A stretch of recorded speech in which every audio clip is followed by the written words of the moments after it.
Hello, and welcome to another episode of Casual Master Quest. My name is Nick. I'm your host for the episode. This is episode 82? 82. What was that? Yes. Hello? Oh, hi? Hello. Ohayo gozaimasu. Alright, so in that corner we have a Weeb, and in the other corner we have Glenn. How's it going? Nani? Hi, I'm good. Doing good. It's Saturday, so it's always a good day. Saturday's always a good day, and the Weeb, my apologies, I forgot to introduce the Weeb. His name is Tyler. Tyler Vidito. How are you doing, bud? Watashi wa weeaboo desu. Alright, we'll come back to you in a little bit. He's just struggling to find his, how's everybody doing? Great. Doing great. Mm-hmm. Yeah? That's all the Japanese I know, and I'm pretty sure my accent to anybody who's native speakers are like, what the hell is he talking Ichiban. about? But Lipstick for men. okay. Batsu certified. That's a Friends reference. Alright, so we're gonna go through, we're gonna do our thing. I'm stalling for time for whatever reason, I don't know. I just like hearing the sound of my own voice in my head, but not when I actually listen to it playback through speakers. That's weird. Tyler, how's your week been? You know, you pick me, even though, like, you look amazing things Tyler has done this week. And it's, like, super blank. It's actually been a pretty boring week outside the video game world. Right now, things are getting a little bit crazy. Obviously, we're recording over the weekend. Audio listeners, up in Michigan, we are facing a vicious ice, rain, snowstorm. Depending on what part of the state you are, it's kind of like some kind of weird Skittle setup. You know, taste the rainbow, all flavors, except Right. I got ice. Right, nature's Lots of attacking you. ice. At least it's not sleet. I hate sleet. I'm facing a frost giant right now. I have a level of like 0 in fighter. And that is a CR, I think, 8 or 10 creature. It is a little up above my pay grade. I'm trying to throw rocks at this thing. It's not good, Nick. It's like pretty rough. I'm pretty much trapped in my house in Mr. Freeze's prison. Well, I mean, do you have food in your house? Yeah, I mean, I was about to say my pets are here, but alcohol? No, life is hell. Well, I mean, you can just make your own. True. Do you have some potatoes? True. I might have some potatoes. I know I have rice, so I can, if I need to distill some rice to make some sake or some crap, yeah, I have absolutely no knowledge on how to do that. I've never made any kind of alcohol a day in my life, except for the time that I thought about the idea of putting regular cheap vodka through a Brita filter to try to get it more distilled and get a higher quality alcohol, but that's not really making alcohol. I don't think that's how it works either. You can filter alcohol to make it finer. You know, you heard a triple filter, but I mean, that's like super high quality charcoal filters. Throwing it through a water mineral filter doesn't quite work the way you think. I would imagine. So that's over on your end, Glenn. How have things been with you? Good. California is also cool, not cold, because I won't say that because it triggers people in the Midwest. What's up, dude? Yeah, no, it's just... You don't know what cold is. I was born in the cold, molded by the cold. I live in the cold. Do you know how Canadians hatch, motherfucker? They hatch in the snow ponds. Yes, snow ponds. Oh, that's what I said. I'm from the Midwest, so I'm used to that exact same level of cold. You're not I was gonna say, what up are you in Nova talking about? Scotia. Shut the Calm fuck yourself. All right. All Michigan hospitals have to come with heaters because we come out encased in ice. Ironically enough, they require all Los Angeles houses to have heaters as well, but not air conditioners. Super great. So That's weird. very backward, right? But other than that, it's been good. I traded for a new giant Warhammer Fantasy Age of Sigmar army yesterday, and they're called what are they called? They're like the base guys, but they're really cool. They have like awesome figurines? armor. Yeah, it's a tabletop tactical miniature game that can be played on a 4x4 or a 4x6 board with terrain and every faction. There's some really cool deep lore and some other. So we're gonna run like a narrative campaign with me and 2 other friends. But I traded my 40k, which is all like tech generally, for a fantasy army, because I can also use that in D&D, because they're also cool looking guys in armor, you know, riding like wingless griffins and stuff. They're awesome. And And then also am going to be getting a new router soon. Mine's 4 years old. Technology! So, yeah, so hopefully the internet will be a little more consistent. But other than that, it's pretty mellow week. You know, getting a couple episodes out last week for between the Vol Redacted episode and the long episode was a little bit, but like did it, you know? So, yeah. We did it. Yeah. We survived. Yeah, we did. Woo. We got there. Oh, you went there for 80% of that. Whoops, sorry. So with me, much like Tyler, Vancouver has now seen some snow, but not to the same extent. Tyler, I can't remember. We probably had this conversation. You've been here? Where you live, is it as hilly as where I live? Oh no. Up like northern Michigan, there's the center of Michigan is a valley. So as you travel to the coast, there's like usually one single large hill that takes you up a few hundred feet, but nothing compared to Vancouver. Vancouver is like everywhere is hilly. Like it's like a 3-year-old's roller coaster. There's some ups and downs for the fun of it, nothing too scary, but then when you throw in snow and black ice, it turns into like a fucking deadly slip and slide. Oh yeah. Black ice is the worst. Fortunately, it wasn't that bad when it snowed this one day on Friday, I think it was, or Thursday. It snowed only in the morning, and then it all froze up pretty quick, and then it warmed up almost immediately because it started raining, and so it all just turned into slush, and it was all cleared pretty quick. But we have a few days of snow ahead of us, and it's supposed to go down to 20 soon. Any wind chill? So I'm assuming 20 yours or 20 Fahrenheit, which is it's very unusual for Vancouver. And I'm pretty sure sorry to hear that. With the winds, it's going to go down to about 0 Fahrenheit, or feel like it is. Wind chill factor. So I'm not complaining. I'm just putting out some information there. Like, I'll deal with it. I'm mostly indoors anyways. So that school started. I just had my first week of school. Things have been going good. Excited to finish up. This is my last semester. I am taking an acting course. Ooh. For the fun of it. Because I just needed a third course, and it could be anything. And I saw everything they tell you about Stanislavski is a lie. He's terrible.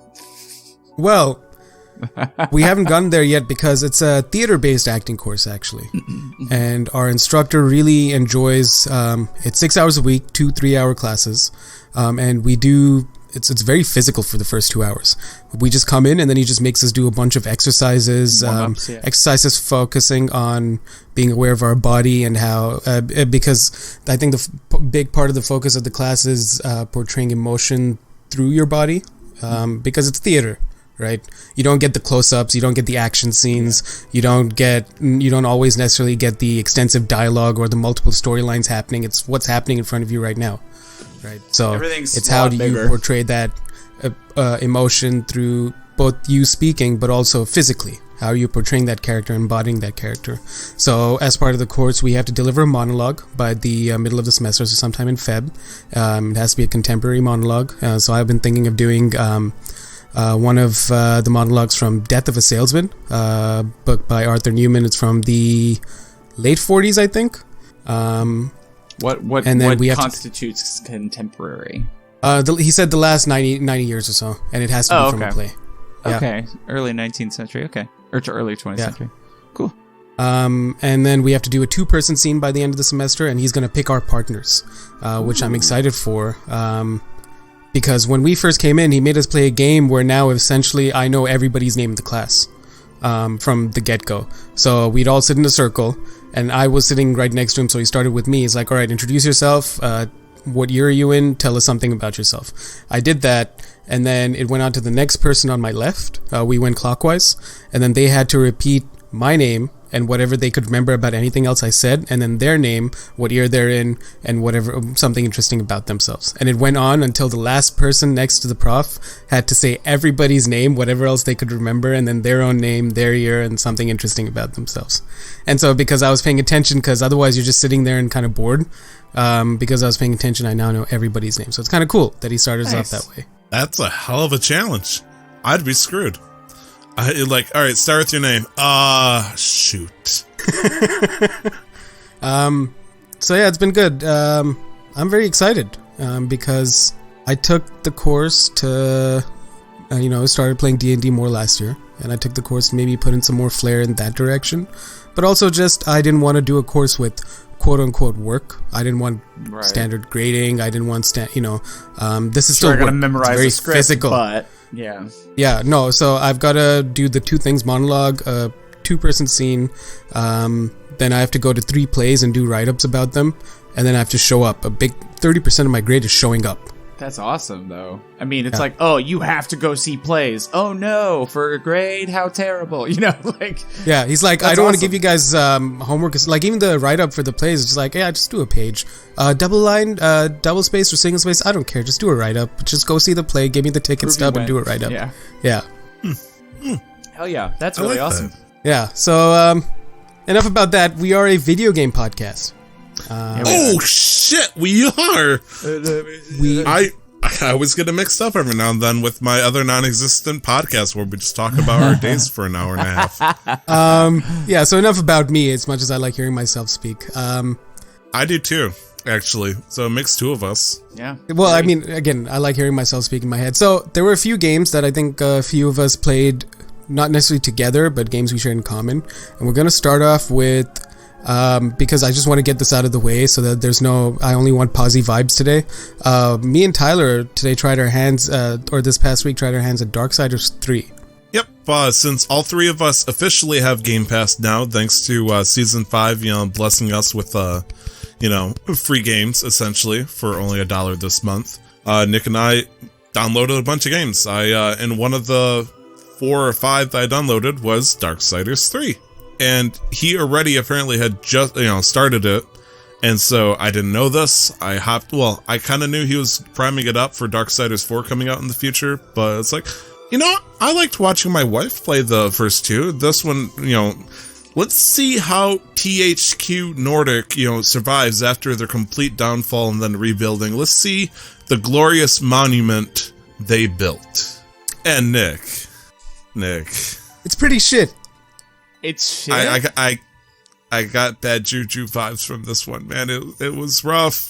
It was that's why you wanted to do this first, so you could keep everything. Yeah, so just get it out. So yeah, I feel that. I will preface this. I put maybe about 3.5 hours. So everything I've played so far has just been a painful experience. Oh yeah. So the whole game, it was plagued by troubles not only with the developers and the publishers, but just the game itself. It feels clunky. It feels unfinished. Super clunky. You played with controller and I played with the keyboard. I thought I was just doing a bad job with the keyboard, but according to you, the controller was just as bad. Yeah, I started with the keyboard, and then after dying, maybe 20 minutes in, and I'm like, you know what? Maybe this is like Darksiders. Dark Souls. Can I use this on my PC? PC? So just as reference, Glenn's holding up his Nintendo Pro Controller. Tyler says yes. I didn't know that. I know that PS4 and Xbox, yes. The answer is yes to most things because it is, in fact, a Bluetooth controller. So imagine if you can use a PS4 controller. Oh. Yeah, it's one of the things when I built my own PC that I spaced on adding. A lot of people don't understand, or don't know, rather, that you can connect your Joy-Cons to the computer if you have Bluetooth, if you really wanted to. So it's like, if some reason you want to play an emulated game and you got a Bluetooth adapter, which is only like, between $6 and $10, you could totally just play nonchalantly or, super chalantly with a 20-hour controller. Or not. But Darksiders 3, doesn't matter what the fuck you have, because unfortunately it's dog shit. The thing that sucks is it's rather cut pace in terms of the story. The idea is, hey, war has failed. He hasn't even started his story yet, but let's run this other story in parallel with Fury. The hot shot always, hey, I'm the coolest of these 4 losers. Can't hold me back. Send me anything you want. I've been here from the start. Look at me. I'm so cool. I'm haughty and hot. But, it's like, okay. And, the charred console's like, I don't know what we should do. Fuck it. The 7 deadly sins are out there. Go get them. She's like, Meliodas? You got it, dude. Sir what's that? Meliodas! It's an anime called Seven Deadly Sins. Oh, yep. Yeah. Yep, you just quoted the bartender lady, I believe. Yeah. So just as some background to the Darksiders franchise. Yeah, I've never played and know nothing about it. The original developers was a company known as Vigil Games. They were a subsidiary of THQ. THQ filed for bankruptcy in around 2012, and Nordic Games bought them out, and then they joined into THQ Nordic. And then Darksiders. This is very too long, didn't read. And then in 2017, I think, Darksiders 3 was listed as being developed by a company called, let's see if I can find it here, I think it's called Gunfire Games, which consists of most of Vigil Games that made the first two. So, plagued by bankruptcy, plagued by development issues that I can only imagine because of change in staff and change in hands, because when THQ filed for bankruptcy, companies like Platinum Games and Crytek had some interest in buying out the IP, but then that never happened. Can you imagine if Platinum Games bought out Darksiders? Oh my fucking god, I'd never touch it. So I think I'd be mad, because that means Bayonetta 3 would be taking even longer to do, and it's like, please stop. Oh yeah, no, I definitely need another Bayonetta game. So Darksiders 3, it feels very clunky. Animation feels off. It just feels like it's a beta. It feels like it's a demo. Things like where if you double jump to climb up, so you have a ledge, you can jump up once and then you'll clamber up automatically, or you can, if it's low enough, you can just double jump on top. There have been many a time where I've hit that double jump and my height of my jump total has been higher than the ledge, but I still couldn't climb up onto that ledge. It would still make me grab the ledge and then pull myself up. And in regards to the menu section befuddles me. Like, usually when you're playing a action RPG style game, you push the start button, you get a big menu showing stats, you move over, look at power-ups, look at weapons, all one big thing, but it's like, let's push a button and it's going to show you a bare bones thing of, hey, this is what you're going to get when you level up next. Or you can go to a completely different screen by pushing a different button and going, hey, let's look at, weapons and powers and stuff. And like, it looks so bare bones thin that it almost feels like I'm pushing a button to pull up a poster or something versus trying to get like actual detailed information. And that freaked me the hell out. It also doesn't help that, initially I wanted to say get good, but this game is hard as shit. Yeah. I was just thinking, I don't even think it's about that. If it was a game that was challenging, I'd admit it. I don't like Dark Souls because it is so difficult. Maybe not initially, but at some point it gets that way, and you have to be a good player and time those dodges and learn the opponents. This game's not like that. As much as you can learn the opponent, Tyler, I truly believe that the game mechanics itself feels so clunky that you would not dodge in time. So you'd have to hit once or twice and then wait for a while so that you don't have to mistime that dodge and then actually have it not happen. You gotta turtle the shit out of these, some monsters even. There's a concept in action adventure games that people don't really notice, that let's say you take damage and you get knocked down. Usually there's a frame of invincibility or whatnot when you get up. That doesn't exist in this game. You could have 10 enemies in front of you, and usually when you get messed up, you usually get messed up by one enemy, then you gotta get up and you try to whittle it down. No, all 10 enemies will proceed to gangbang you and tear you down to nothing before you can even stand up and have enough time to pop a health potion. It gets vicious incredibly quickly. Yeah. And it Even doesn't Stardew help that Valley on top has of that, on top of the difficulty, the checkpoint system is asinine. So bad. The idea that we're living in the PlayStation 1 era of checkpoints where you gotta get to a certain point after maybe 30, 40 minutes just to get a little break in a section, or start that whole area over just if you happen to die. Yeah. Especially before a boss. Before a boss! Give me a checkpoint before a boss! There were many things. I will say, I just learned about this actually looking up this information. There was a patch that came out in 2018. The game launched in 2018 itself, I believe, November 27th, 2018. Then a month later, they released a patch that made the game feel like, or at least the combat system feel like the first two games. So maybe I might, because the first two games, that was the thing. It felt fluid. You could interrupt your own attacks. No, it gives you the choice. So reading this, it says there's a classic mode and then a Darksiders 3 mode, essentially. Right. And so I didn't pick the classic mode because I didn't know what classic mode was. It's been so long since I played 1 and 2.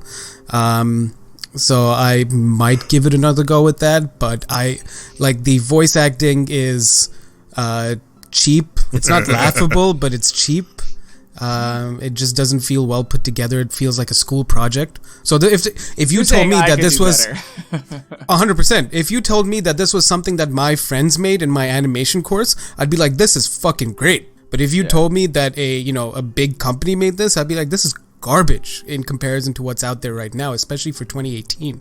This might have passed in 2013, right? But not right now. And then I have issues with the game. Script, or is it audio issues, or is it, do you think, no, quality and script? Okay. I feel like there was some audio issues, but I don't know if that was this game or another game I was playing. Maybe like balancing issues here and there, like nitpicky things, but no, it was just the quality of the script more than anything else. The only other thing I had to say about it is I still will try Darksiders Genesis, which is like an isometric Diablo style hack and slash shooter. Ooh. Because it was made by a different company.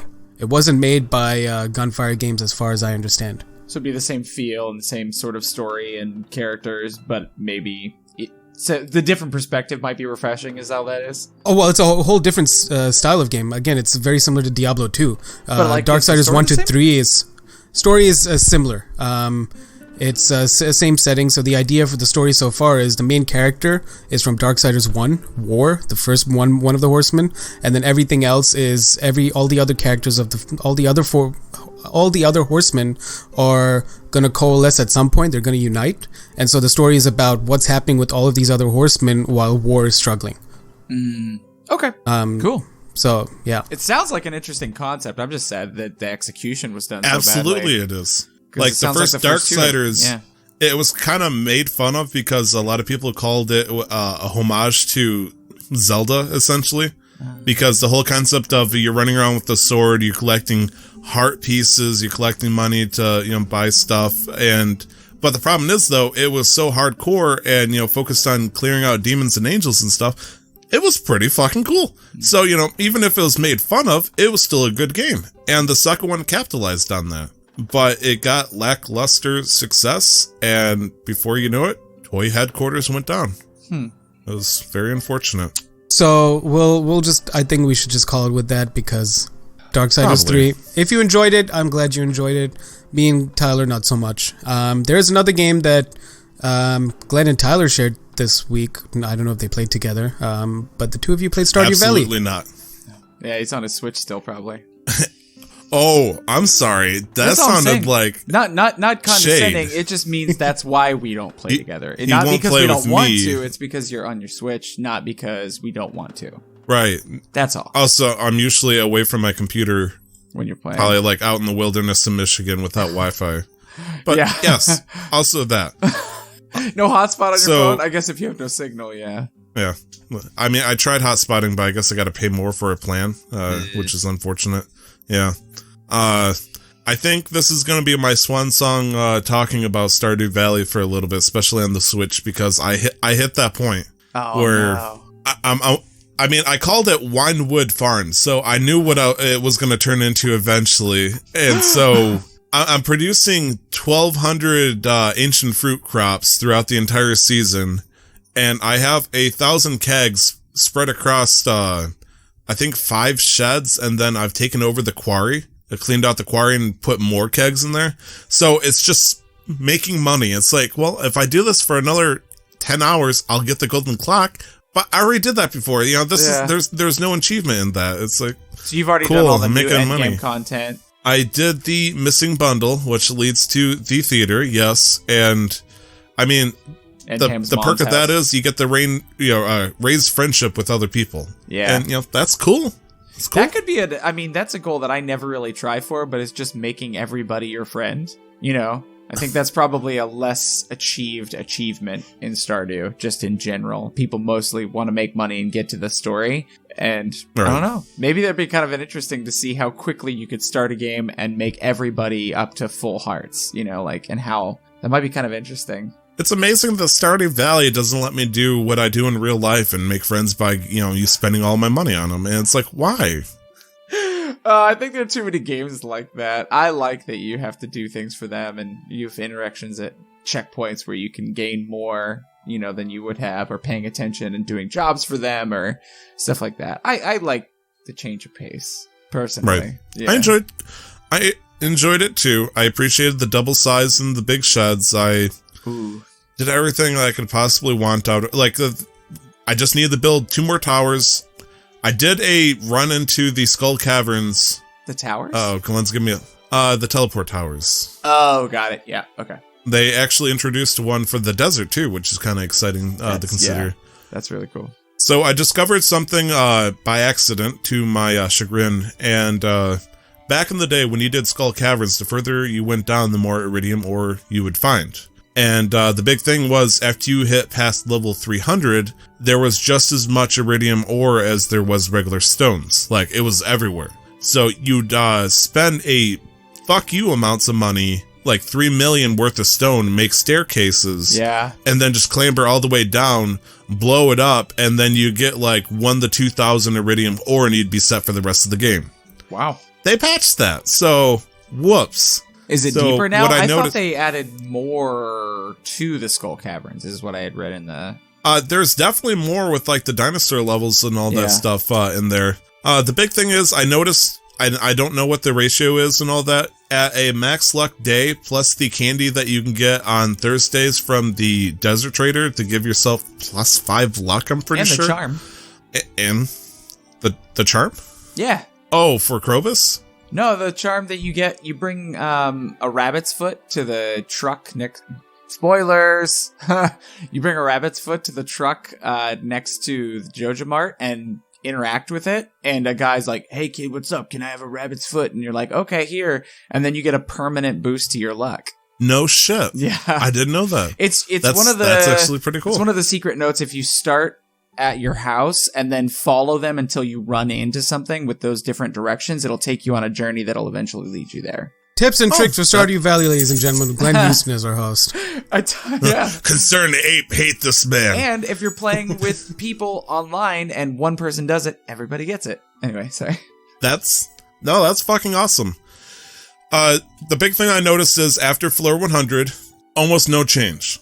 So getting to 300, there wasn't the 50-50 ratio iridium. So if anybody that's playing Stardew Valley nowadays, once you get past floor 100, don't expect a huge increase in iridium ore. The percentage of it appearing is so minuscule that it's not even worth it. I mean, you're saving $2 million versus to pretty much get the same result. Yeah, just use your statue of protection, or perfection, and just get... You can get also, Unified 8. that...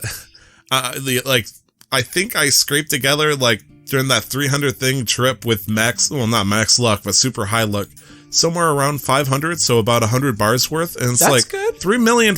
Yeah, but for $3 million, not as good. True, but I don't know if you would ever gather that many throughout a normal playthrough. So doing that once, even for 3 million, if you're just on a basic, you're on a money farm, But it's about the efficiency, Glenn. You could get 3 1 million trips and push somewhere around 1,200. And it's No, I feel you, but I've never been past level 30 in the Skull Caverns. Even with friends, we don't do the stone case thing, or whatever thing where you just build a stone staircase. So I've only organically been down to around 50. I've not seen that many anyway. No, that's fair. I mean, do what you gotta do. But, I mean, that's me playing Stardew Valley. What about your end, man?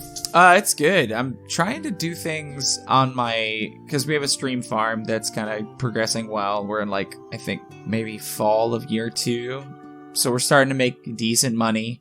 But I also have a single player game that I'm just playing when I'm not able to do things with people, or if I'm not sleepy late at night. And, but I did purposefully, for the sake of having 4 houses, but I forgot that since it's 4 corners, the house doesn't show up unless somebody joins me. So I'm thinking about having 4 different people join me just so I can have 4 houses, which means I can then age 4 sets of casks.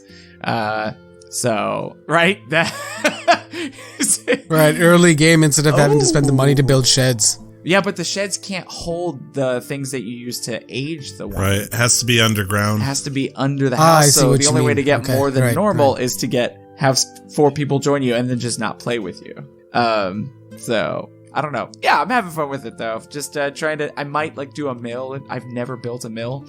Our stream farm, Cool Mail built the slime hutch, so I've never seen one of those. So like, just trying new things and just kind of basically, Stretch Armstronging this, this playthrough to just get all the juices out. Yeah. Nice. It's a lot of fun. I love it though. I'm having so much fun. And so there's another game the two of you have shared in common this week.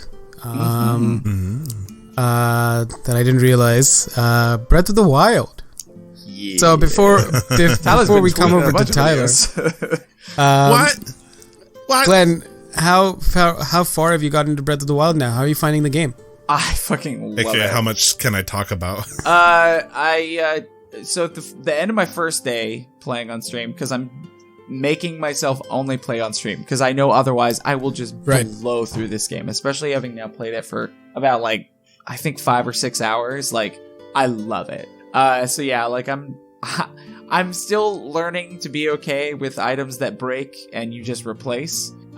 Because that's not how I've been trained by the video games that I've grown up with. You find good stuff, and if it busts, you fucking fix it.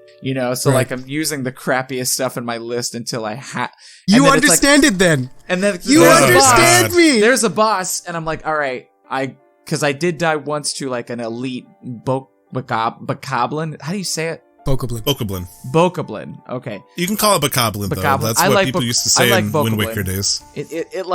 It rolls off the tongue better.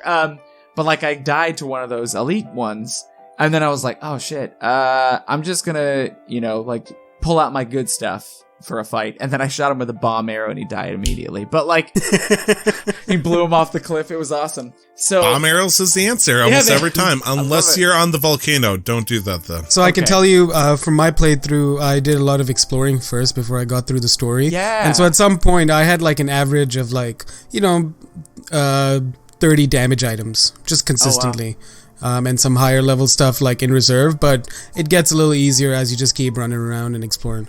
Yeah, that's kind of what I found, is that I'm just finding more and more cool stuff. So like the average, it's it's one of those guys' arms that I'm using as a weapon. Bokoblin. I for whatever reason, man, that word. I mean, Bokoblin arms. I was thinking it's like a stick, or a spear, or one of their clubs, and now I'm getting like soldiers, bows and nicer things. So I'm figure eventually it's all gonna be nicer things. So we'll see. I don't know. But if it's a boss, I'm like, all right, pull out the good stuff, use it, and then not use it after that. Right. So, but now, when you say a boss, what is a boss to you? To me, I don't think I've encountered a true boss. I've just encountered some elite of those guys. Bokoblins. Okay. So I wasn't sure if you're talking about something where it shows the enemy's name at the top with the health bar. No, yeah. So far, I've got through the first 4 shrines on the plateau, and nice. I just had the dude show up because every time I come out of a shrine and complete something, he's like, oh, and then he just like flies in, And the last time he was like, meet me where you draw a line between the shrines. I'll be there. And I'm like, okay, it's probably that rundown church where I found the bow up in the top in the crow's nest. The Temple of Time, yep. So yeah, I'm going to run over there. But like at the end of my last stream, I had just like finished the 4th one. Oh, okay. You were still on the plateau. Okay, yeah, you'll get better shit. Don't worry. Oh, I'm sure I will. I'm just kind of in love with this game. It's really refreshing. It's really good, because like coming back to Nintendo after all these years, like I'm getting to play Pokemon, I'm getting to play Zelda, like I'm excited, and I'm kind of compelled to jump into the Nintendo bandwagon and like try out some of these games you guys talk about all the time, just to kind of like get up to speed. Because what's that one game you guys were talking about? They're developing the 3rd game for it. That you were talking about earlier, the Nintendo game that the studio that you were like, oh, if they were developing this, it would have taken. Bayonetta. Like you talk about Bayonetta all the time. I have no fucking idea what that game was about. And I'll tell you why, because I fucking hate Bayonetta. We're not going to go into it. We're not going into it. But either way, you hate Bayonetta. We're not going into it. We're not talking about it.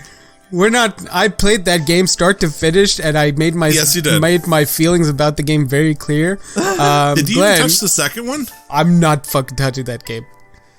Maybe at some point. I'm really excited about Breath of the Wild. I love the combat system. I love the fighting. I love the cooking. I love exploring. I love just like, oh man, this looks like it should go in this place. And then it's like, ha ha! And that little guy pops up and gives me a random achievement for being an explorer. You found me. So I found, there's a... Then he dropped the rock a on him. Bakab. What are those guys called? I know it's a area. I know it's a palindrome, their name. A Korok. Which... Korok. There it's Korok seeds. What the fuck are they called? I can't remember what they're called. Yeah, whatever those guys are called. But they give you the Korok seeds. Koroks. Oh, they're called Koroks. Okay, Yeah. cool. I'm Yep. So yeah, Okay. it reward. The game seems to reward exploration and ingenuity, and so Oh, yeah. like there was a guy that was in my chat while I was playing, because also my streams with Breath of the Wild have been vastly successful, and I've gotten more followers playing that game than anything I played in like the last year. And Positive vibes. yeah, dude, the Damn. last stream I got like 5 followers, and I had 3 in the last month. It's been a slow month. So, but yeah, the one that So you see why I wanted to get Darksiders 3 out of the way. But yeah, no, but he Posy said vibes only. the maps in Breath of the Wild are 3 times the size of the Skyrim map. I thought it was bigger than that, honestly. I don't thought know. it was bigger Skyrim's too. the biggest game I've played ever. So I was just like, what the heck? I wonder if the Witcher 3 map is bigger than the Skyrim map. But So no, I- it's beautiful. It's The so first thing good. I did was I progressed through the story a little bit, and then I just hit all the towers because that's like Assassin's Creed for me. I need to see everything. I need to see the Yeah. map first before I do anything else. So let me just unlock all these fucking viewpoints, and then we'll go from there. I want to do every Oh, man. every one It's of like those 2017 puzzle rooms. again for me. It makes me so happy that we're So talking Tyler, about what's- Breath of the Wild. What have you been doing with Breath of the Wild? So after I looked at all my save files and whatnot, I realized that I've beaten the game 3 times so far. Oh wow! With 120 shrine completion on all of them. So we're talking like, you know, not max, because you know Korok seeds are fucking everywhere. I got better things to do. It's like fair to So say that I you re- kind of like the game. Just a little bit. The big problem is I always hesitate to delete my save files because the moment I get an incomplete save file on Breath of the Wild, I know I'm going to burn all my time to try to get 120 shrines again. I'm going to do everything I can and, you know, complete it. And that's like a 60-hour venture that's just going to tear through. I'm so excited. I I guarantee you I'm gonna take over hesitated to do 200. this. What's that? I was saying I guarantee I'm going to do over 200 hours into this game, into this save file. Like, I'm going to explore the fuck out of everything. Sorry, I didn't mean to Hell interrupt. yeah. I'm just... No, it's okay. Ooh, it's like, you know, when you have, like, when summer rolls around in places with seasons, not like California, and, like, you have, like, a cool, like, an icy or a snow cone on a hot day for the first time, and you're like, yeah. That's what I feel like diving into this game. It's so refreshing. Anyway, keep going. So I decided that I'm going to delete the save file on the dark side of Breath of the Wild, and I made the jump. I'm playing it in master mode again, and that is fucking frightening as it turns out.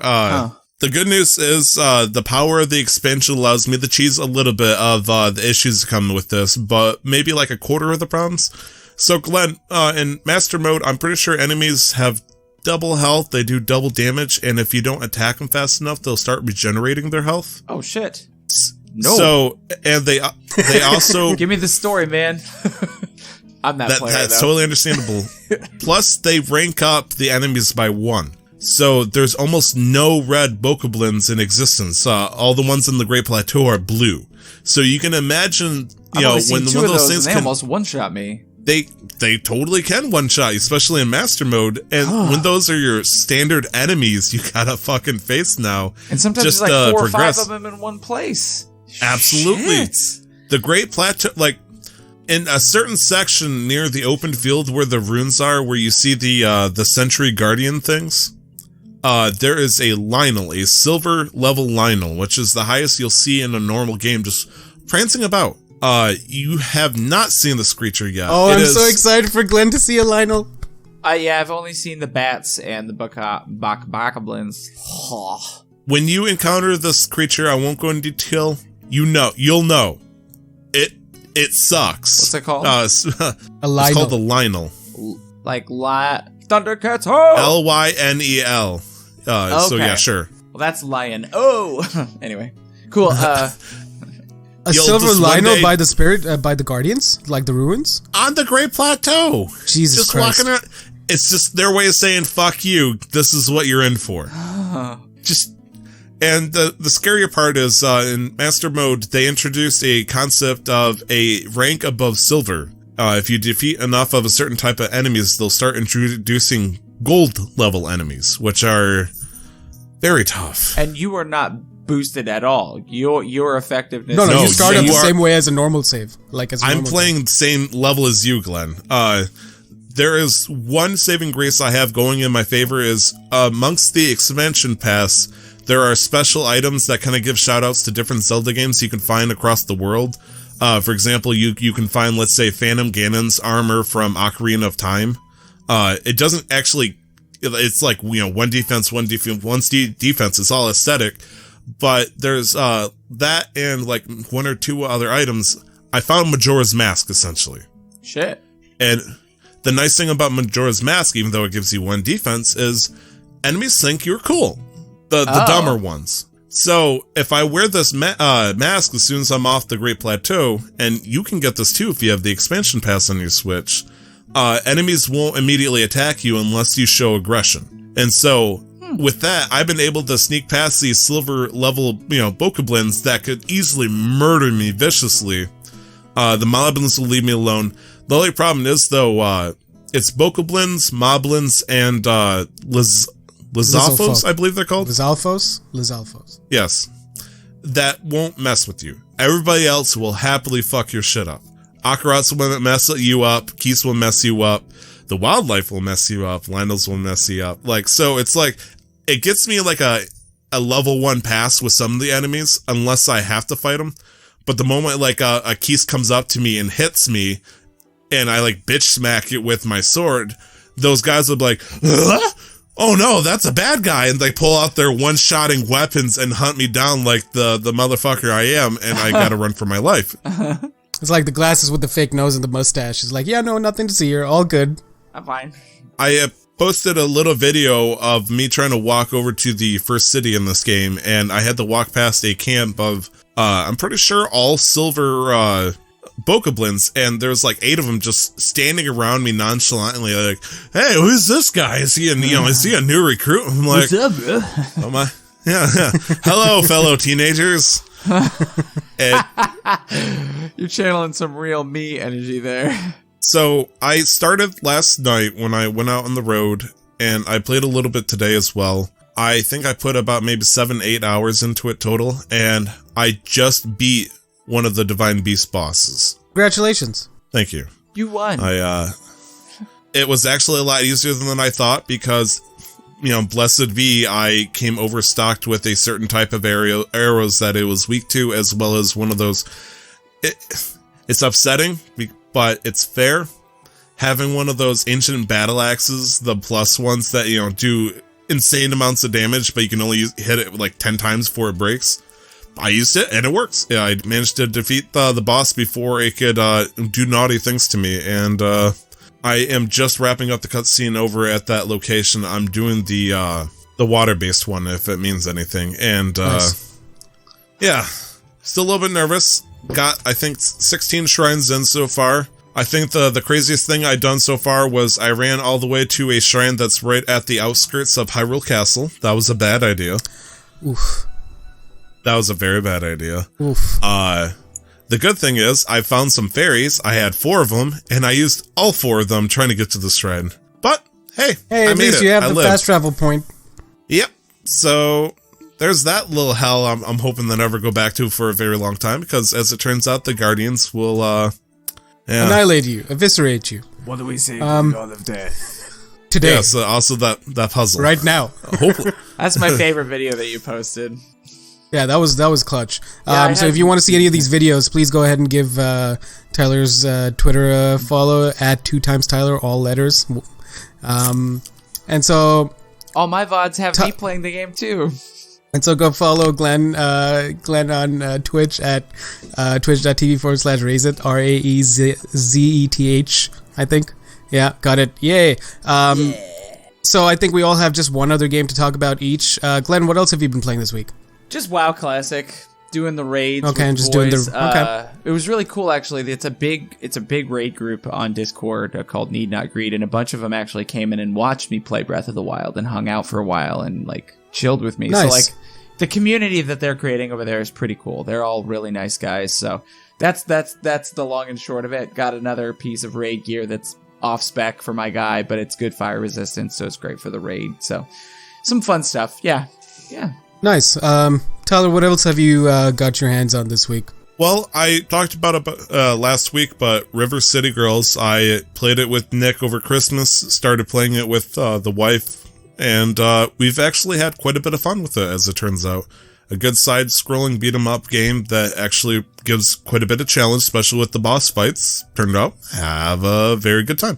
There was one boss that we spent about an hour on getting mad at each other. We got mad at ourselves together because it was just a simple mechanic. We had the time right, but it was kind of like dodging one mousetrap to jump into another mousetrap situation, and except it was the same mousetrap. We kept dodging into the attack that we were supposed to dodge, and it was frustrating, but it was comical, and so far the story has been great. Nice. It's been a good time. What about you, though? The only other game I've touched this week, because I haven't itched, I needed scratching. The Witcher 3. Oh my fucking god, what a good fucking game.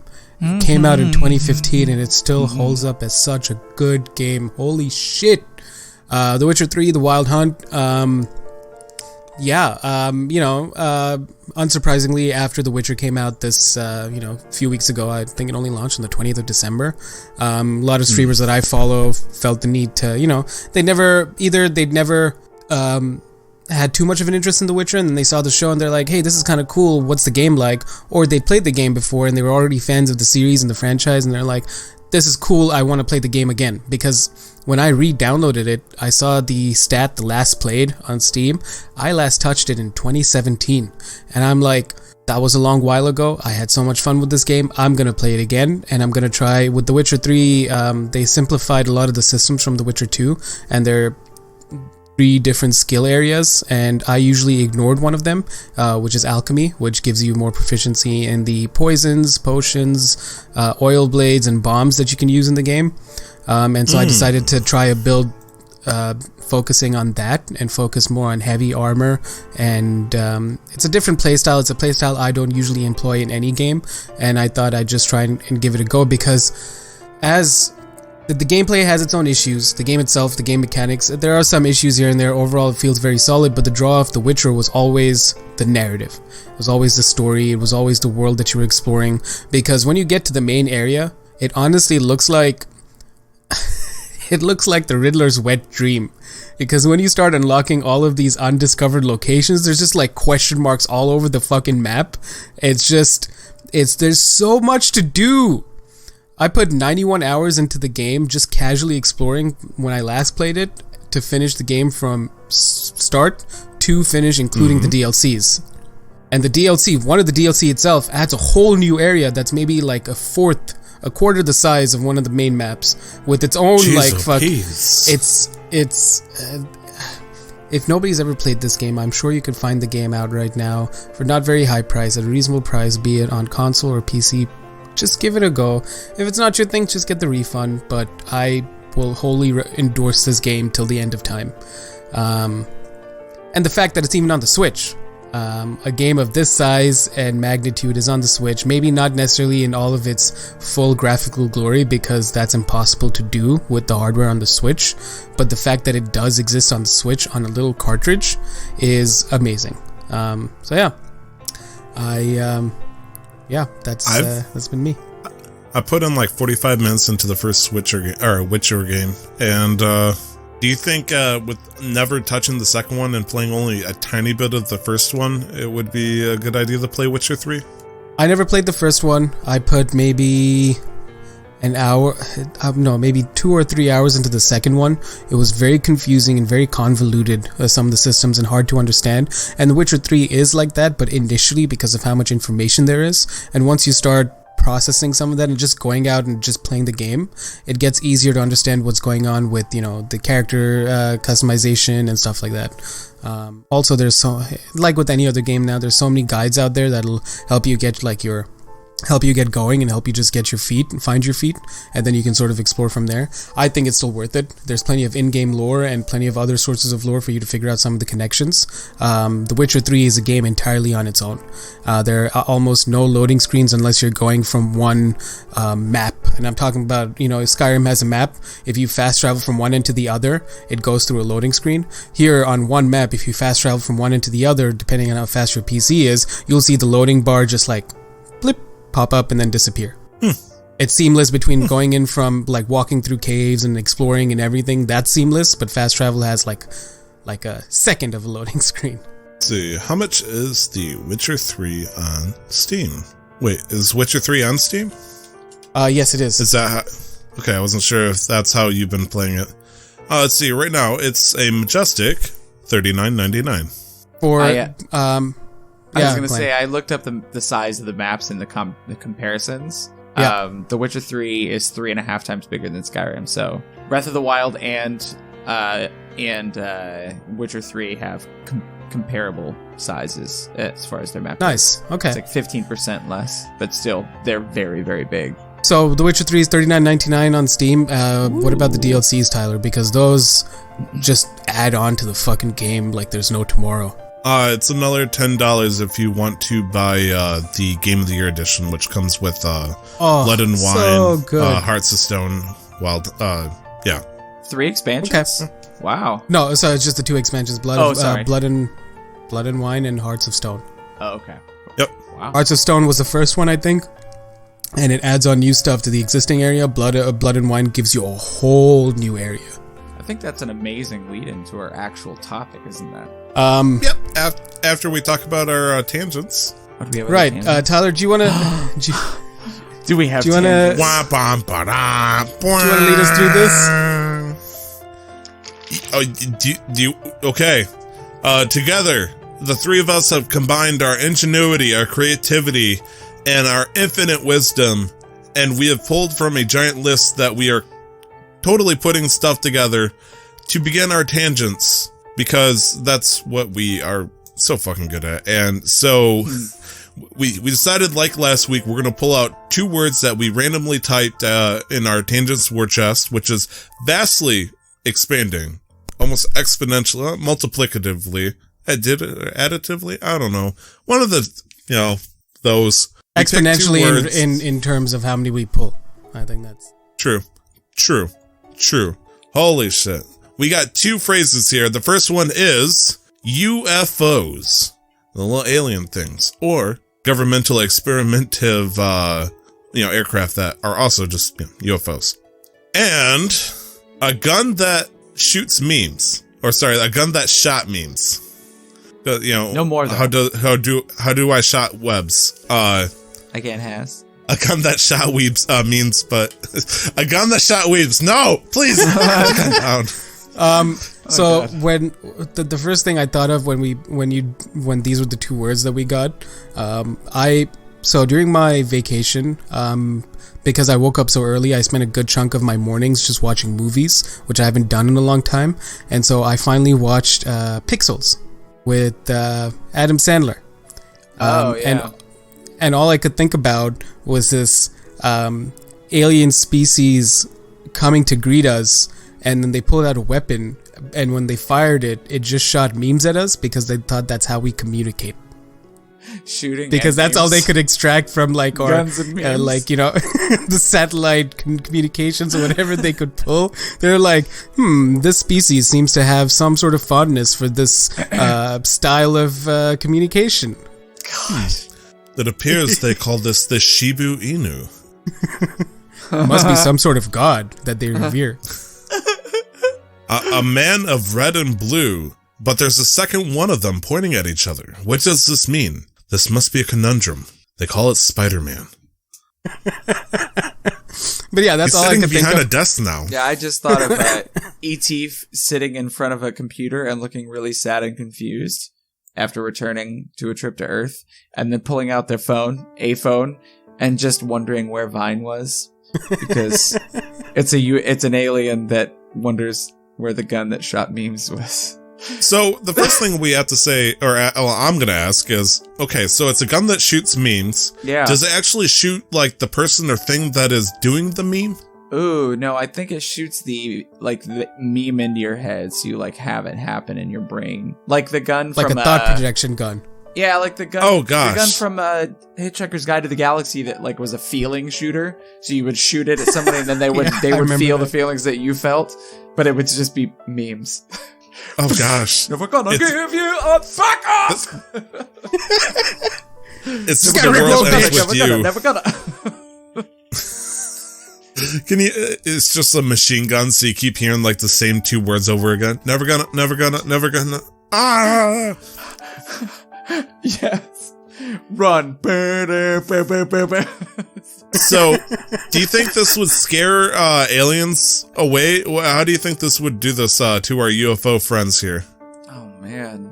I mean, realistically speaking, if there was an extraterrestrial life form that was observing us and contemplating whether they wanted to make contact, I think their only options would either be to leave us alone because it's that one weird kid in the party who's just dancing alone in the corner and like hardcore dancing with arms, elbows, legs, knees just going all over the place, or to eradicate us. It's an either or option at this point. And then What meme could we shoot at them that would save us? What is because when I'm just thinking of Vines. I think when I type, that's the rough one. I keep thinking every time you shoot a gun, you hear Owen Wilson going wow, and during a Keanu Reeves John Wick movies, wow, wow, wow, wow, Wow, wow, wow, wow, wow, wow, wow.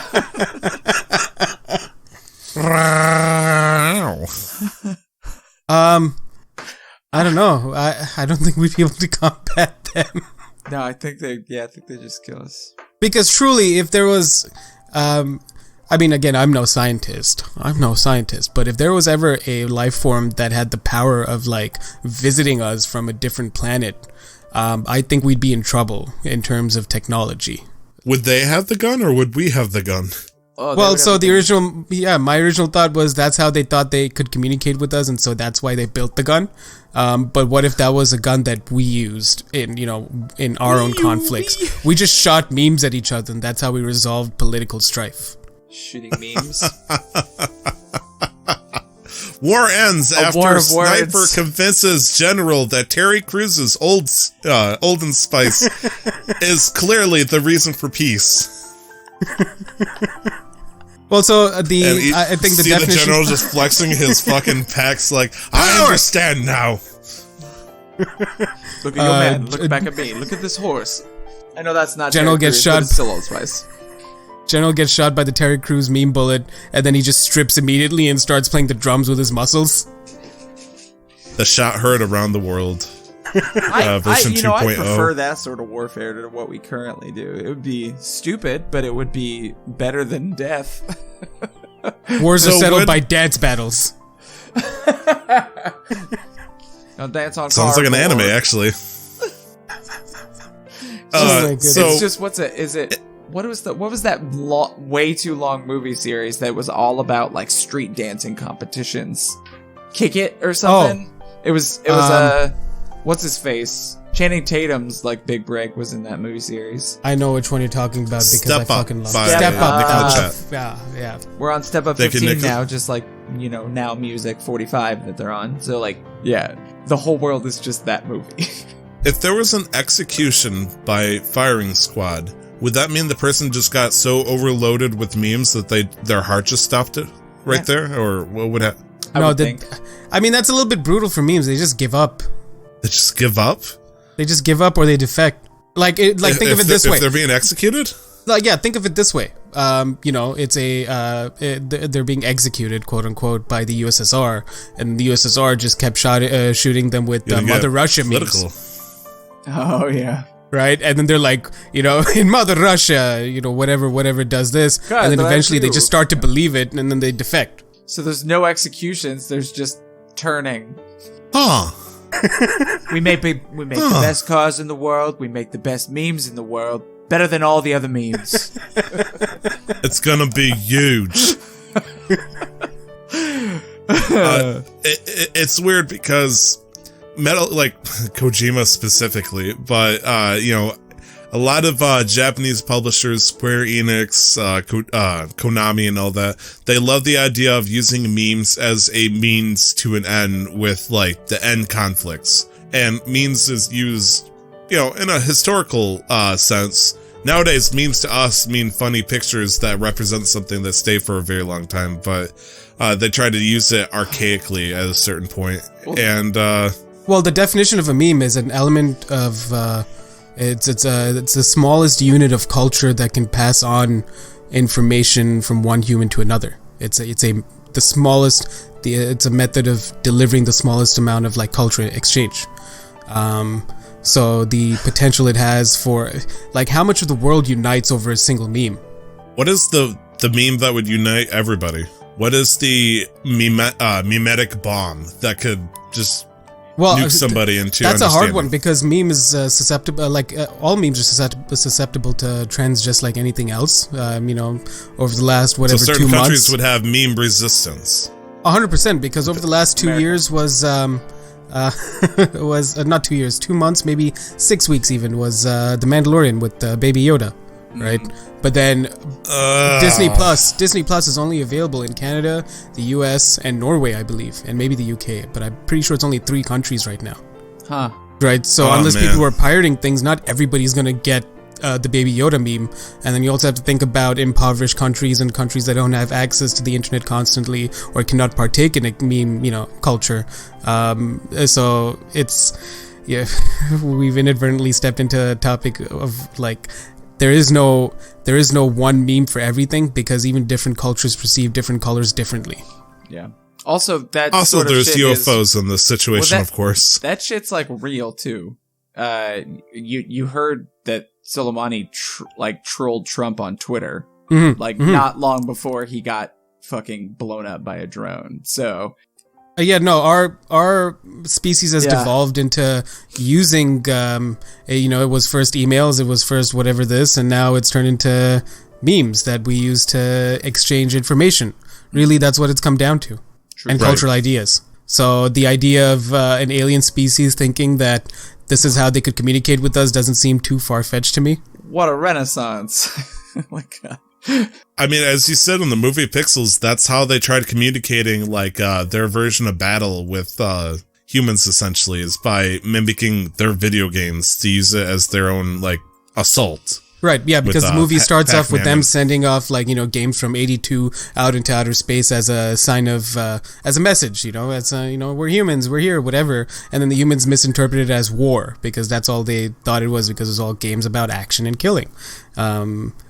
Well, it's Galaxy Quest talked about that a little bit too. The only thing they had access to was Gilligan's Island, so they believed it to be true and came there expecting to meet Gilligan, this human that they had seen the historical records of, and they understood everything they understood about Earth was because of Gilligan's Island. And so they mentioned Gilligan, they're like, oh, Gilligan never got off the island. You even see it with Peter Quill from the Marvel Cinematic Universe. Mm-hmm. His last known thing about Earth before he was abducted was the movie Footloose, and how awesome he thought it was, and he thought everybody thought the same, and then how shattered he was when Peter Parker is like, Footloose was never that great. All right. What's that movie? Yeah. That would be a pretty interesting... I would be excited to watch that unfold. Aliens interacting with us with meme guns, to be quite honest. And then we misinterpret it as we do because we're humans, and then we build our own meme guns and fight back. Yeah. And then the humans are wiped out because the aliens were hiding their actual weapons. You're like, all communications have failed. Class them. So I think we went on an adequate tangent with that. That was good. I'm excited when it comes to fucking stupid topics, because so far it's been, last week was chewing gum and water, and I think we still had a meaningful discussion. Yeah. I'd like to think.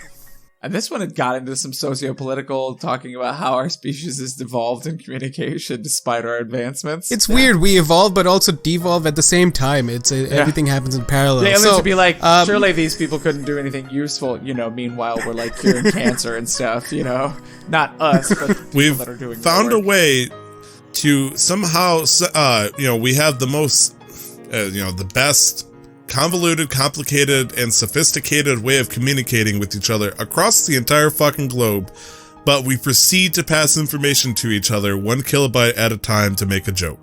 Yep. And that's us. That is us. Winning.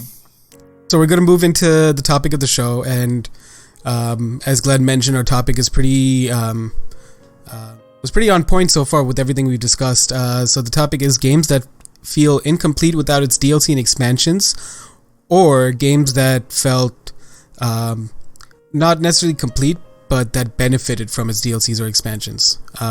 And we've listed out a few things from our end, and we're just gonna talk about them a little bit. When Tyler pitched this to me first, it came off the Pokemon. Part of this was inspired by the Pokemon Direct this week, which announced new expansions for Sword and Shield, which we'll talk about. But when Tyler and I were discussing this, the first thing I thought of was Destiny. Destiny wanted to both feel complete and incomplete simultaneously with and without their DLCs. You think so? Yeah. 100%. Well, up until Shadowkeep with Destiny 1 and Destiny 2, you could not play the game unless you had all the base games and the expansions. Like you had to have them to keep playing. Oh, you said they felt incomplete without them. I thought you said they felt complete without them. Yeah, no, incomplete. I was like, yeah, because it's like left behind. Like yeah, nothing. Destiny. It was like an expansion. Yeah. Destiny 1 and 2 are like any MMO. You need regular content updates for it to feel fresh. So they were not exactly ideal candidates for this list, because then you can just tack on anything. You've got World of Warcraft, you've got Guild Wars, and whatever else exists. It's just I felt like this needed a mention because Destiny 1 and Destiny 2 always felt like they were released in an incomplete state as compared to World of Warcraft, where it's like, hey, this is World of Warcraft. All right, cool, you're done playing it. Here's some new stuff. We're like, all right, cool. This new stuff is kind of complete. Here's all right, $40. play it for a while. Yeah, $40. Oh, It's great. hey, here's more new stuff. All right, cool. Destiny 1 is like, or Destiny 2 even was like, so there's like 3 missions and a few guns. Yep. New game. So, Yep. yeah. So going back quickly to Pokemon. So we have what is it called? The Crown of Tundra. Something like that. Yeah. Sorry, I'm a bad person. Let me just pull it up here. The Crown of Tundra and the Isle of something. Isle of Can't Armor. find it. Isle of Armor, yeah. because I can't see it. I Crown am blind. Tundra and Isle of Is Armor. Isle of Armor second or first? Second paragraph. Thank you, GameSpot. Crown of Tundra is first, I'm pretty sure. Launches at the end of June, and then the next one launches in September, I believe. Isle of Armor will be coming in June, and the Crown Tundra will be coming in the fall. That's that. Thank you, Tyler. So You got it. So it started with this, and we learned about this, and then the question was, how far are we as players, kind of willing to pay for an incomplete game and then pay for DLCs to complete it, and how long is the trend of developers releasing incomplete games and then completing it later on and making us pay for it, and are these really necessary? And I feel like this will add some of that old Pokemon feel to it. But then we started thinking about other games that do this. Except for the list, do you have any other games that you can think of, Glenn, that might do this? Because me and Tyler had a few ideas last night. Tyler? I mean, how do you feel about it, I think, is like one way or the other, whether or not it needs or does not need it as a good standalone game. What do you feel should be the standard is kind of more interesting to me. Because we all know those games. We all know a couple that feel one way or the other, In terms of what a standard should be, I think The Witcher 3 will always be the standard for me. The base game was one of the most complete games I'd ever played, and then the DLCs added some really nice stuff that didn't make the base game feel inadequate. They were really just expansions for just some, extra things that you could do and would complete some bits of the story, but the base game story itself and everything it could do was fucking phenomenal. It wrapped up everything. And I think that should be the standard rather than the habit becoming that, oh, here's this game that we didn't have enough time to finish, so in a few months we're going to give you this thing. The Pokemon is a little bit of an exception to that rule because they have so many things tied to the release of the game that they cannot delay things. Right. I mean, they can. They're just going to release a third version of the game, usually. See almost every single Pokemon game that came out. What I mean is, because there's just so much, it's from the stakeholders as well. There's the anime and then there's the card game. Those all release in the same time frame whenever a new generation comes out. So they cannot. True. So that's the limitation. That's why Game Freak probably had that deadline and released the game as is, because they just couldn't push it out any further.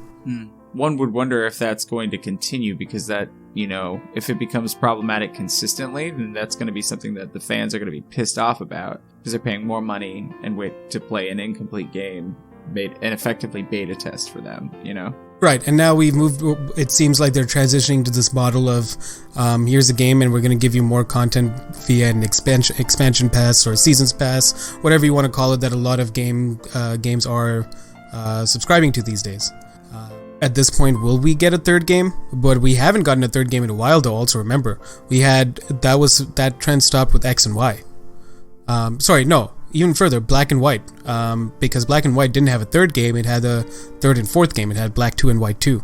And then X and Y didn't have a third version. I believe X and Y came out with Omega Ruby and Alpha Sapphire. And then Sun and Moon came out and came Ultra Sun and Ultra Moon. And then this, and now we're getting expansion passes. I think the concept that there was going to be maybe a Pokemon Z was in the works with Zygarde being like the balance between them, but that clearly fell through if that was the case in the first place. And people were always talking about how Pokemon Sun and Moon was going to come with Pokemon Stars, but instead they came with Ultra Sun and Moon, which is... and it stinks because this trend is definitely a positive step compared to what they did before, because I thought Ultra Sun and Moon was supposed to be like the next game, like kind of like Black and White 2. Right. And I was so embarrassed when my wife bought me, Ultra Moon, and then I started, I'm like, oh, this is the same very exact thing, plus I think they added something on at the end, but cool, Rainbow Rocket.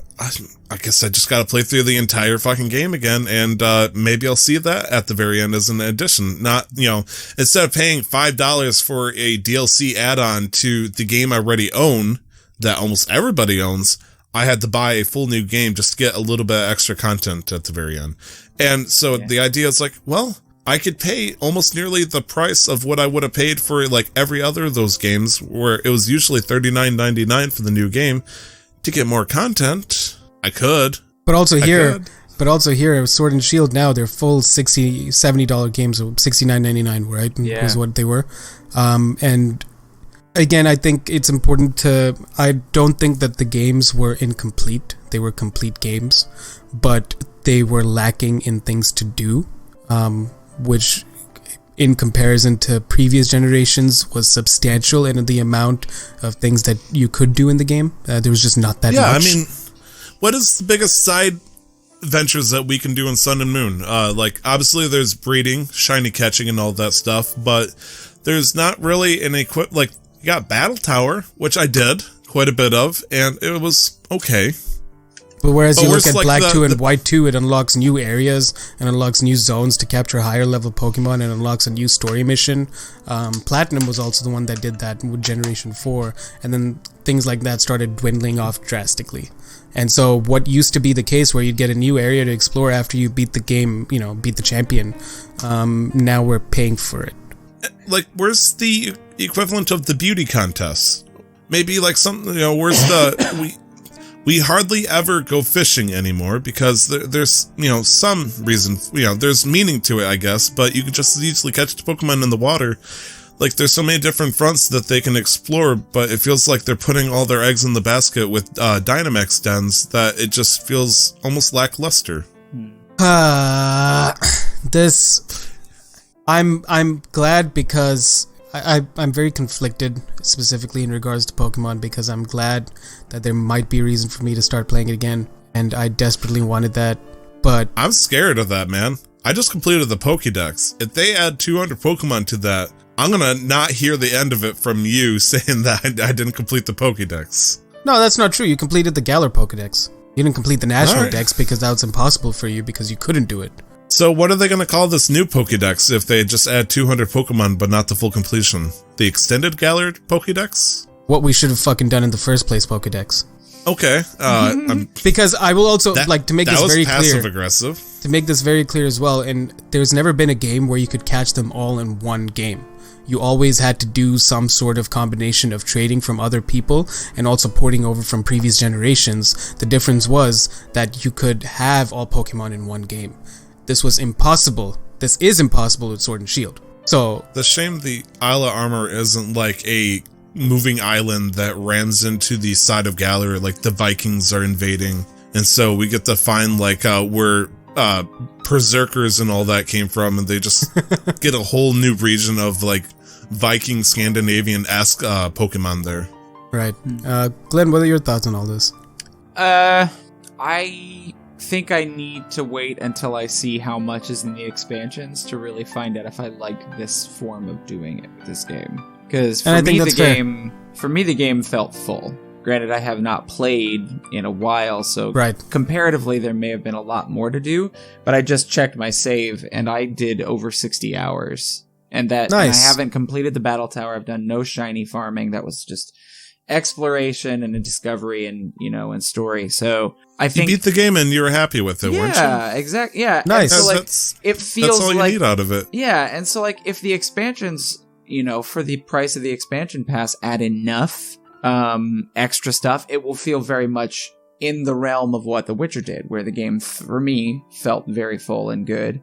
Right. And then, you know, it won't feel like I was shorted. But, you know, we'll see. You know, if that's the case, then the next one's got to do that as well. You know, they can't adopt a model, make a great base game, have valuable expansions, and then not do that in the future. Otherwise, it will then feel like it was a Destiny where it needed these expansions. But if they're valid, you know, if they're valuable, they provide content and, you know, time and enjoyment. Great, yeah.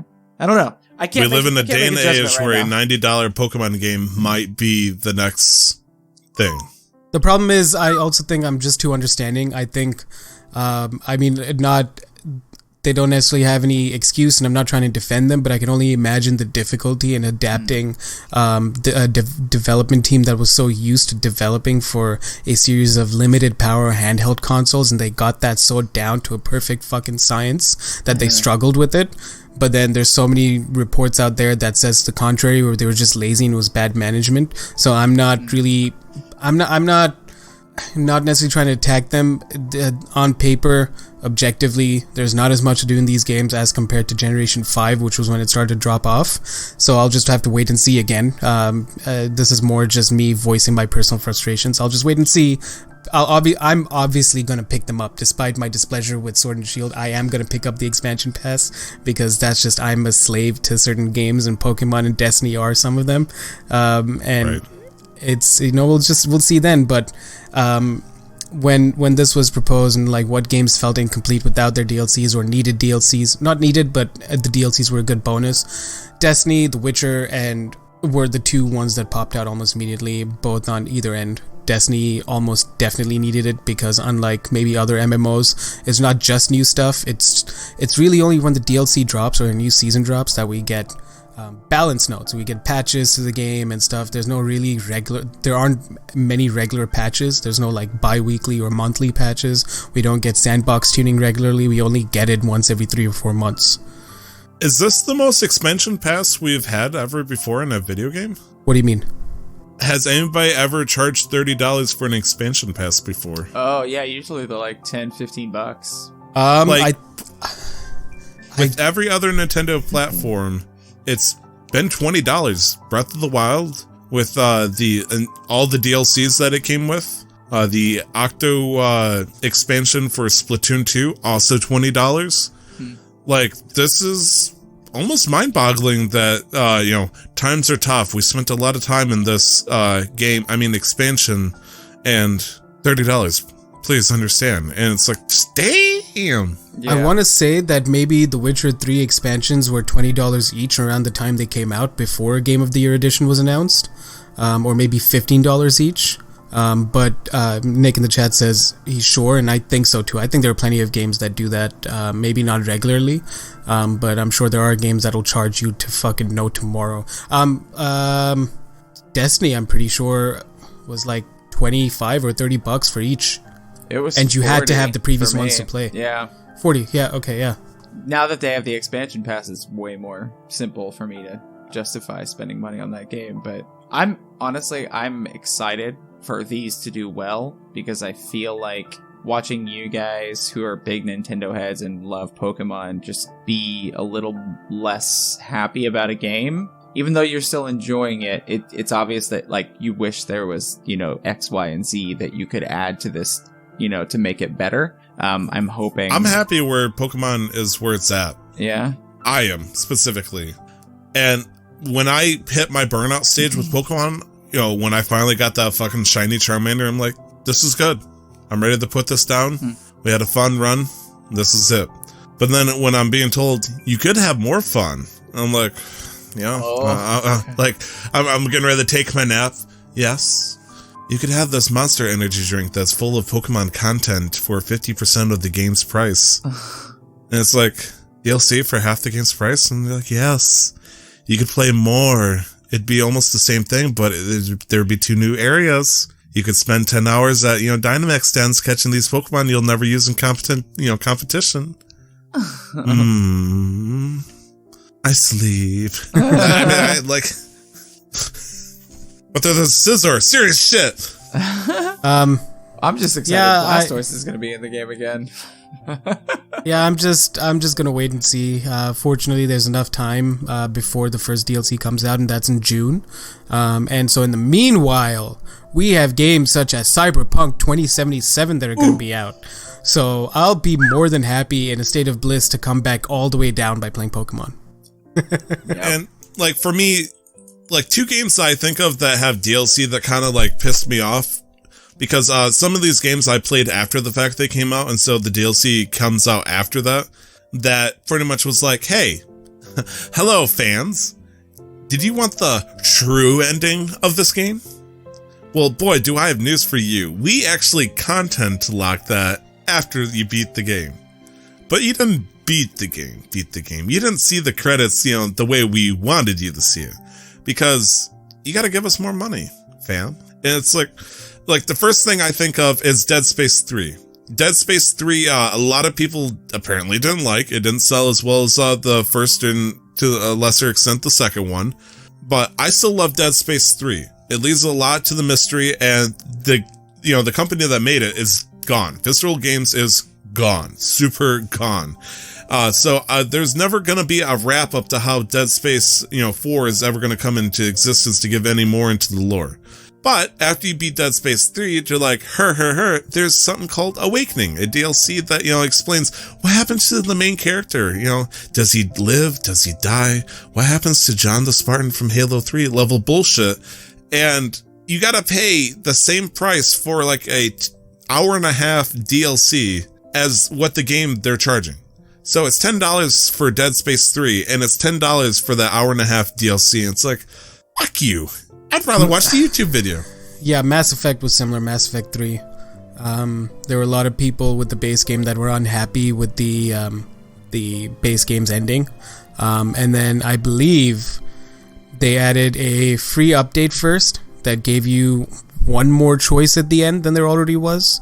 And then there was another DLC. Then there was a paid DLC that they introduced that wrapped things up, I believe. Glenn, you're a bigger Mass Effect fan than I am, so you probably have more to say about this. You did. Sorry, I wanted to make sure you didn't hear my clickety-clacks. Clickety-clack? Don't talk back. I love Mass Effect. I didn't play the first one. I still haven't. I just don't think that it's aged very well when I watch videos, so I'm fine. I know the story. But I love the game. I think I never played the DLC, and I didn't feel the need to. I enjoyed the game and didn't hear about the DLC until after. But then at that point, I was like, you know what? I was happy with how it ended. I don't need more, So I feel like I'm one of those rare people that enjoyed The Last Jedi and like Mass Effect 3. So, I don't know. That was my feeling too. When I played Mass Effect 3, I hadn't played Mass Effect 1 or 2. Just playing through it. Yeah. Just playing through it, I'm like, the choices kind of suck at the end, but it's like, I feel like it made sense and it wrapped up. Sense. Yeah. I think I tried to play it again just to get that other option because you couldn't do it from an existing save. Or something. Okay. I can't remember because that part was like a free update, like a free patch for everybody because everybody was so vocally upset. Well, I don't know. What was the fourth option? Spoiler alert for anybody who hasn't played Mass Effect. There's an option where he lives. Oh, nice. Lives. Yeah.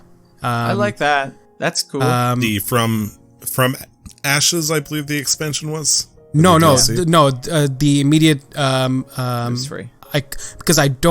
Because this was a time when I played video games where my parents refused to buy anything online.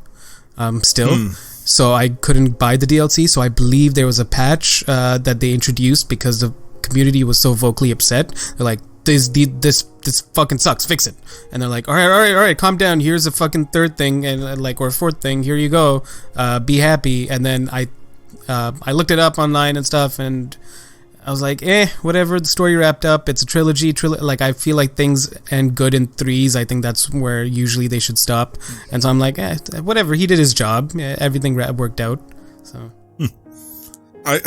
another game that comes to mind specifically is, and I don't think either of you have heard of this game, but it's called Asura's Wrath. Asura's Wrath came out for the PlayStation 3, and it was one of those sleeping hits, I guess you could say. Like, it was a fantastic God of War style game, but at the same time, unfortunately, it just didn't reach the audience that it needed to due to maybe lack of advertising and all that stuff, which really sucks because when it comes to the video game and the movie world, advertising means everything. Like, you can spend so much money on developing the game, but you have to almost match the amount that you spent in development to advertise it so everybody knows that the game exists.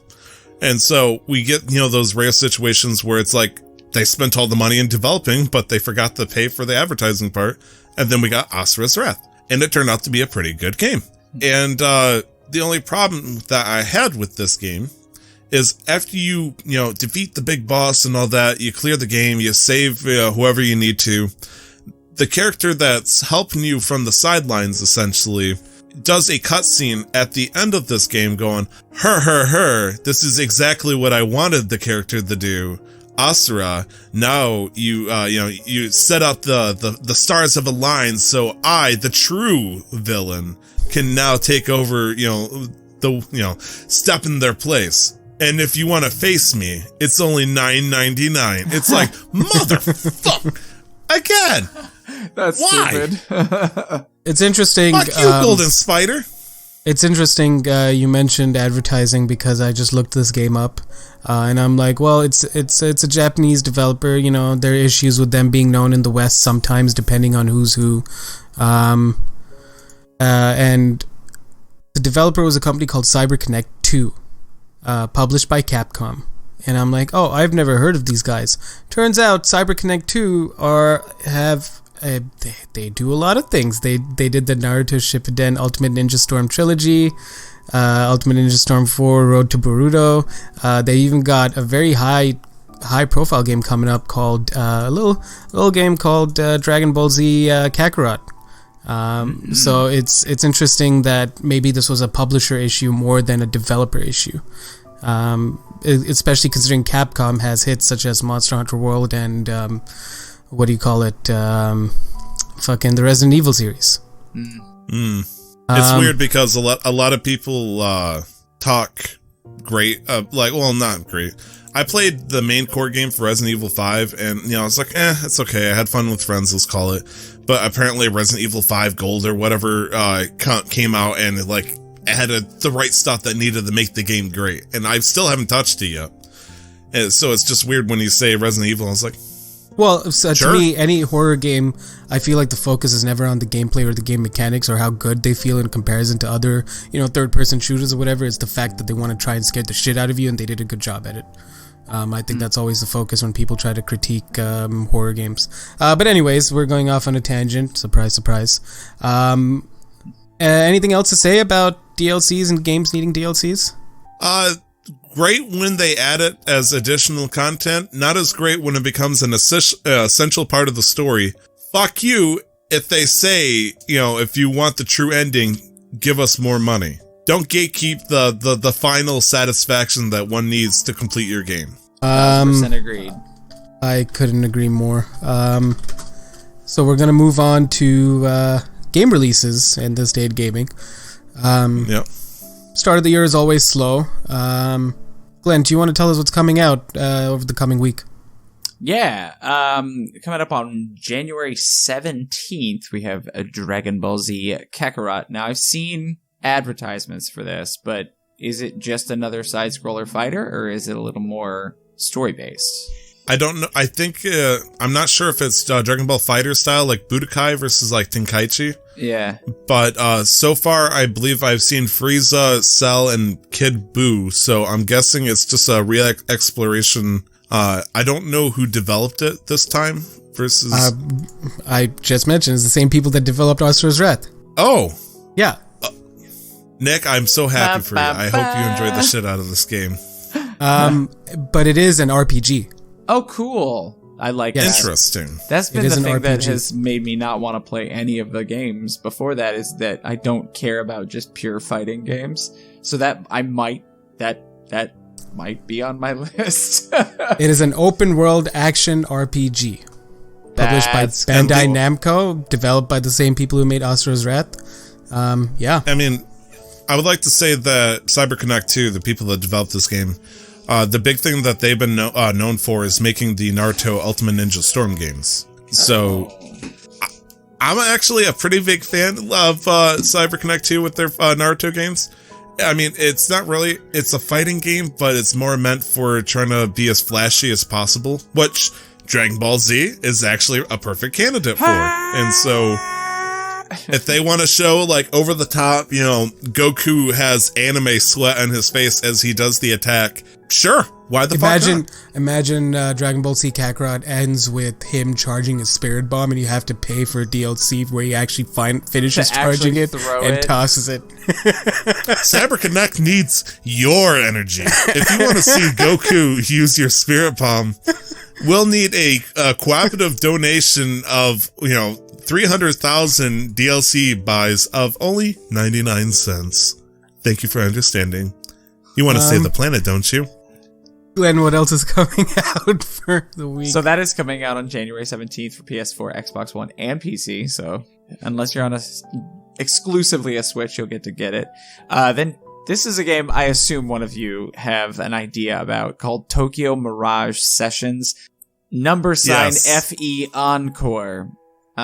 Yes. Also coming out January 17th on the Switch. I know about this game, but maybe because of a joke by Nick in the chat, he gave me I believe a Wii U game for Tokyo Mirage Sessions. Jeez.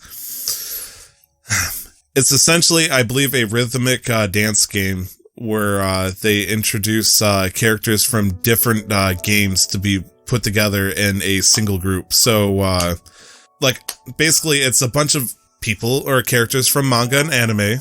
Oh, okay, Nick in the chat is correcting me. Thank you. You know what? I don't like how this works because he'll proceed to try to type out the whole thing. But instead, I'm going to big brain and read it verbatim Wikipedia. It's a crossover role-playing game developed by Atlas and published by Nintendo for the Wii U console.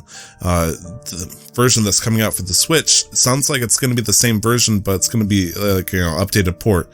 And it's a cross between Shin Megami Tensei, which is loosely tied with Persona, and Fire Emblem. And they will be basically working together in an RPG style, which is such a weird thing, knowing that Persona and Fire Emblem are going to be like same style and everything, but it's like fantasy versus like modern sci-fi almost. And it's basically focused around clearing out creatures known as mirages. And fuck. It stinks because I can play this game totally, but they defeat monsters and they perform crowd-pleasing techniques. So it's going to be a really flashy game using crossover abilities. Sounds like a JoJo game. Yeah. That's so much extra. I apologize for my first thing. I got it mistaken with something else. Another game, essentially. But yeah. Fire Emblem is going to be taking a new turn. So hopefully I'll get to see, returning favorites and whatnot coming to this game. But and yeah, that's it for games coming out this week. It's a little slow. And now for this day in gaming, we have something special for you guys. This day in gaming, January 13th. I am going to keep talking and stall for time as I try to look over the list again. Because you can try as hard as you can. There's fucking nothing of note. Not a damn thing. This hasn't happened before. Like, I think it happened once or twice where I maybe missed something and Tyler maybe found one or two things, and we've been down to one at the very least. But it's either releases for games in different countries after they've already come out, or DLCs, unpaid or paid, or games which makes sense. Yeah, but there's fucking nothing. Or founding. There's fucking nothing. There's nothing. Happy birthday to no one. Fuck you all. All right. Whoa. Doodle God's pretty fun. Whoa. Who said that? Huh? Who said that? Doodle God. What? Who said that? Doodle God. Who's in the Doodle box? Gods? Tell us about Doodle Gods. Doodle God was an app-based game, but it was a lot of fun, and it came out on that day. And I know it's not on a console or anything that I don't really consider mobile games. I was just like, I recognize that one, and I had a lot of fun doing it. What? I'm looking and trying to pick something random. Happy Birthday Magnets 2010 came out worldwide. I thought we discovered that hundreds of years ago about, Happy Birthday Magnets. They were only discovered in 2010, a decade ago. All right, so that's going to be it for the show, folks. This is Casual Master Quest episode 82. Tyler, please tell the world where they can find you again. Well, Nick, bless you, you already gave me a shout out, but you can also find me on Twitter once again at 2xTyler. All letters, one word. What about you, Nick? You can find me on Twitch and Twitch and Instagram at LR11, all letters. And on Twitter at LR the11th, again, all letters. What about you, Glenn? I'm on Twitch and Twitter. Twitch is Razeth, Razeth, and then Twitter is Glenn Houston, 2 N's, looks like Huston. Okay. You can also find the show, Casual Master Quest, on Twitter at CMQ Network. We went through a name change recently on Twitter, and we are loving it. Yeah. Also on our profile on Twitter, you'll find links to everything, including where to find us on Facebook, Instagram, Spotify, iTunes, Google. I think I put iTunes and Google Play on there. We're everywhere where you can find podcasts. You can also check us out on, if you have any questions, comments, concerns, email us at casualmasterquest@gmail.com. Also on our Twitter, we have a link to our Discord. If you wanted to join in and be part of some fun, silly conversations.